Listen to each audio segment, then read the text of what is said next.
शक्तीमध्ये लावली लढाई।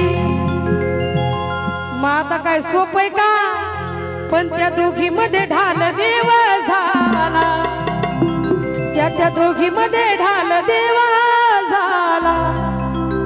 काय सांगावं दादा, मल्हारी भोळा आई वतन